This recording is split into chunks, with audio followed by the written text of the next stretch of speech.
जय हिंद दोस्तों, आप सभी का एक बार फिर स्वागत है धाकड़ गॉर्जियस केमिस्ट्री प्रोग्राम में। आज का शानदार कंसेप्ट है कार्बोक्सिलिक एसिड के कंपाउंड को अल्केन में कैसे कन्वर्ट किया जाए। अगर कोई कंपाउंड जिसमें कार्बोक्सिलिक एसिड है और हम उसे अल्केन में कन्वर्ट करना चाहते हैं तो कैसे करें। साथियों, this concept is very important for +1 +2 as well as your competitional exam. तो चलिए सीखते हैं कार्बोक्सिलिक एसिड के कंपाउंड को अल्केन में कन्वर्ट करना। साथियों, कार्बोक्सिलिक एसिड के कंपाउंड को अल्केन में कन्वर्ट करने की मुख्यतः दो तकनीक है, दो रिएक्शन है जिससे हम अल्केन बना सकते हैं। और वो शानदार रिएक्शन है डीकार्बोक्सिलेशन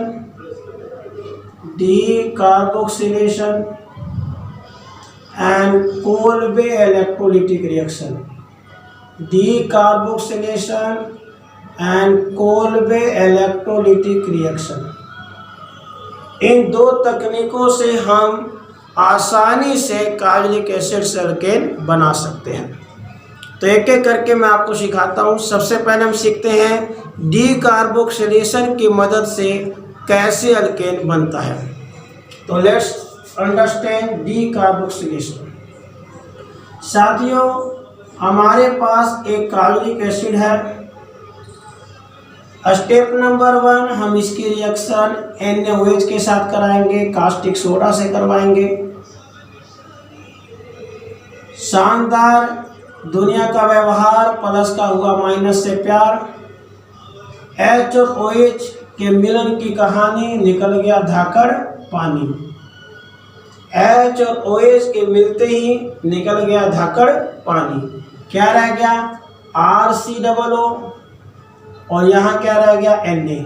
तो RCOO का निर्माण हो जाएगा।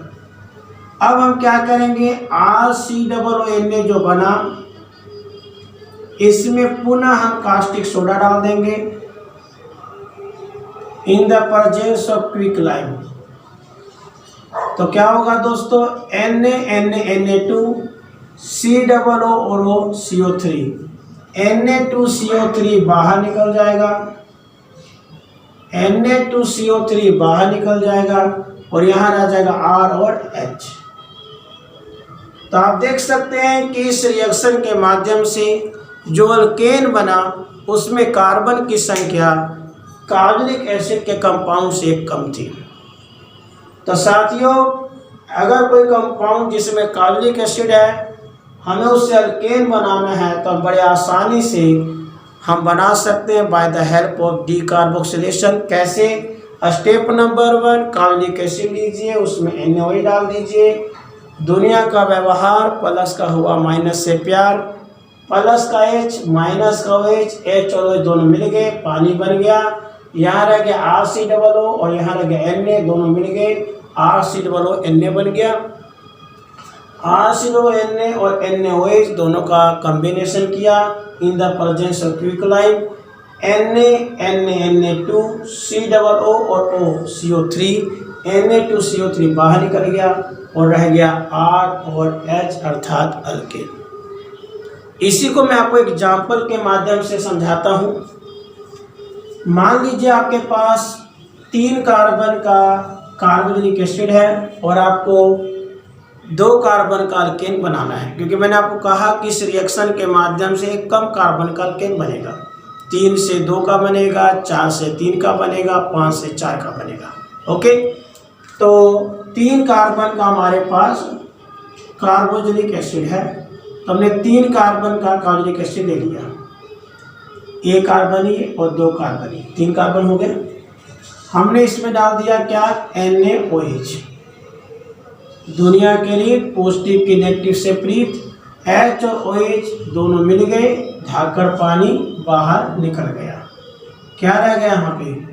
C2H5 COO Na।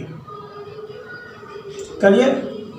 अब C2H5 COO Na, इसकी हम दोबारा रिएक्शन कराएंगे NaOH के साथ in the presence of quicklime. तो क्या होगा Na2CO3 Na2CO3 बाहर निकल जाएगा और यहाँ रह जाएगा C2H5H, अर्थात हमारा अल्केन बन जाएगा। इसका नाम लिखेंगे, 3 कार्बन के लिए लिखते हैं प्रोपेनोइक एसिड। प्रोपेनोइक एसिड से बन गया आपका इथेन। तो साथियों, बड़े गॉर्जियस तरीके से आप प्रोपेनोइक एसिड से इथेन बना सकते हैं। ऐसी कोई भी एसिड है उससे एक कम कार्बन का अल्केन बनाया जाएगा by the help of decarboxylation. Again I repeat, हमने प्रोपेनोइक एसिड लिया, NaOH सोडियम हाइड्रोक्साइड से रिएक्शन कराया, H और OH के मिलते ही पानी बन गया, आपके स्क्रीन पर C2H5CONA बन गया। C2H5CONA की दोबारा NaOH के साथ रिएक्शन कराई गई in the presence of quicklime, Na2CO3 बाहर निकल गया और आपका बन गया इथेन। क्लियर? तो आप डीकार्बोक्सिलेशन के माध्यम से एक कम कार्बन का अल्केन बना सकते हैं, जबकि कोल्बे इलेक्ट्रोलाइटिक रिएक्शन से एक कम दोगुने का अल्केन बना सकते हैं। एक कम दोगुना का मतलब, अगर आपके पास 3 कार्बन का है तो 3 से 1 कम, 2 का दोगुना 4 कार्बन का अल्केन बना सकते हैं। अगर 5 कार्बन का है तो 5 का 1 कम, 4 का दोगुना 8 कार्बन का बना सकते हैं। 4 का है तो 4 का 1 कम, 3 का दोगुना 6 कार्बन का अल्केन बना सकते हैं। कोल्बे इलेक्ट्रोलाइटिक रिएक्शन वो रिएक्शन है जिससे एक कम दोगुने का अल्केन बनाया जाता है। कैसे? सीखिए। सबसे पहले हमारे पास कार्बोनिक एसिड का कंपाउंड है, हम उसमें क्या करेंगे, NaOH डाल देंगे। वही दुनिया का व्यवहार, फिर हुआ प्लस का माइनस से प्यार, H और OH के मिलन की कहानी, निकल गया धाकड़ पानी, पानी बाहर निकल गया, क्या रह गया, RCOONA बन गया। क्लियर? अब इस RCOONA को बुलाएंगे और इसमें इलेक्ट्रोलिसिस करेंगे। इलेक्ट्रोलिसिस एक प्रोसेस होता है दोस्त, जिसके द्वारा इलेक्ट्रोलाइट को अगर हम बिजली से पास करें तो वह 2 भागों में टूट जाता है, कटायन और anion. Electrolysis is the process by which when electricity passes in the electrolyte it broken into cation and anion।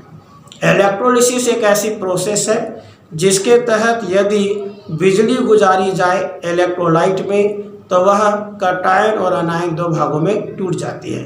तो साथियों, ये 2 भागों में टूट जाएगा, एक बन जाएगा आपका RCOO नेगेटिव और दूसरा बन जाएगा Na पॉजिटिव। अब ये नेगेटिव बंदा कहाँ जाएगा, बोलो? नेगेटिव बंदा जाएगा पॉजिटिव बंदे के पास। 2 तरह के रोड होते हैं, एक होता है एनोड और दूसरा होता है कैथोड। एनोड पॉजिटिव चार्ज का होता है और कैथोड नेगेटिव चार्ज का होता है। तो अनायन कहाँ जाएगा, एनोड के पास। क्या करने के लिए जाएगा, अपना इलेक्ट्रॉन लूज करने के लिए। एनोड पे जाएगा, अपना इलेक्ट्रॉन ये लूज कर देगा, इसमें से इलेक्ट्रॉन निकल जाएगा, अर्थात ऑक्सीडेशन होगा। अब ये अनस्टेबल है, ये क्या है, अनस्टेबल। तो हमने इसको दोगुना कर दिया तो क्या हुआ, 2 CO2 बाहर निकल जाएगा। तो यहाँ क्या रह गया, R, ये बन जाएगा हमारा अल्केन। तो आप देख सकते हैं दोस्त कि इस रिएक्शन के मदद से जो यहाँ पर अल्केन बना वो इससे एक कम दोगुना का है। क्या हुआ, इसमें कार्बोनिक एसिड का कंपाउंड लिया, NaOH से रिएक्शन कराया, वही व्यवहार हुआ, प्लस का माइनस से प्यार हुआ, H और OH पानी बन गए, RCOONA बन गया, फिर से बिजली गुजारी गई, कटायन और अनायन में टूट गया। अनायन कहाँ गया, एनोड के पास। क्या करने गया, इलेक्ट्रॉन को लूज करने। इलेक्ट्रॉन लूज करने पे क्या हुआ, अनस्टेबल बन गया। अनस्टेबल हुआ तो हमने स्टेबल करने की कोशिश की, CO2 बाहर निकल गया और ये बन गया अल्केन। अब मैं आपको इसे एग्जाम्पल से समझाता हूँ तो आपको ये पूरी तरह से समझ में आ जाएगा। मान लीजिए आपके पास 3 कार्बन का अल्केन है और 3 से आप 4 कार्बन का अल्केन बनाना चाहते हैं। 3 कार्बन का आपके पास एसिड है, 3 कार्बन का एसिड है और आपको 4 का अल्केन बनाना है। क्या करेंगे? स्टेप नंबर 1, NO से रिएक्शन कराया, H और OH दोनों मिल गए, क्या बन गया? पानी। तो यहाँ क्या रह गया? C2H5 COONA, पक्का ना? अब जो ये कंपाउंड रहा, हमने इसको बुलाया, आजा भाई इधर, और इसमें बिजली का फ्लो किया, इलेक्ट्रोलिसिस किया। इलेक्ट्रिसिटी गुजारने से क्या हुआ? यह 2 भागों में टूट गया, C2H5 COO नेगेटिव और Na पॉजिटिव। ये एनाइन कहाँ गया? एनोड के पास। क्या करने गया? इलेक्ट्रॉन लूज करने गया। इसने अपना इलेक्ट्रॉन लूज कर दिया तो क्या बन गया? C2H5 COO, इलेक्ट्रॉन इसका बाहर निकल गया। ये अनस्टेबल है, हमने थोड़ा स्टेबल करना चाहा, लेकिन इसमें से निकल गया क्या? CO2, 2 CO2 निकल गया तो क्या रह गया? ये 2 रह गए मतलब C4H10 बन गया। तो आप देख सकते हैं आपका 3 कार्बन से 4 कार्बन का अल्केन तैयार हो गया। प्रोपेनोइक एसिड इसका नाम है, इसका नाम हो गया ब्यूटेन। कैसे बना? Again I repeat, propanoic acid लिया, हमने इसमें NaOH डाला, HOH पानी बन गया, ये कंपाउंड बन गया, हमने इसमें बिजली गुजारी, अनायन और कटायन में टूट गया। अनायन कहाँ गया? एनोड के पास। एनोड के पास जाने से इलेक्ट्रॉन इसका निकल गया, अनस्टेबल हो गया, हमने 2 से गुना कर दिया तो ये ब्यूटेन बन गया। तो बड़े आसानी से आप जो कार्बोनिक एसिड कंपाउंड है उससे अल्केन बना सकते हैं। डीकार्बोक्सिलेशन से 1 कम का बनेगा और कोल्ब इलेक्ट्रोलिटिक से 1 कम 2 गुने का तैयार होगा। मुझे विश्वास है आपको आज का शानदार कंसेप्ट समझ में आ गया होगा। इस उम्मीद के साथ कि आप ऐसे ही हंसते रहेंगे, मुस्कुराते रहेंगे। फिर मिलेंगे एक और नए धाकड़ कंसेप्ट के साथ, सेम टाइम सेम जगह। जय हिंद, जय भारत।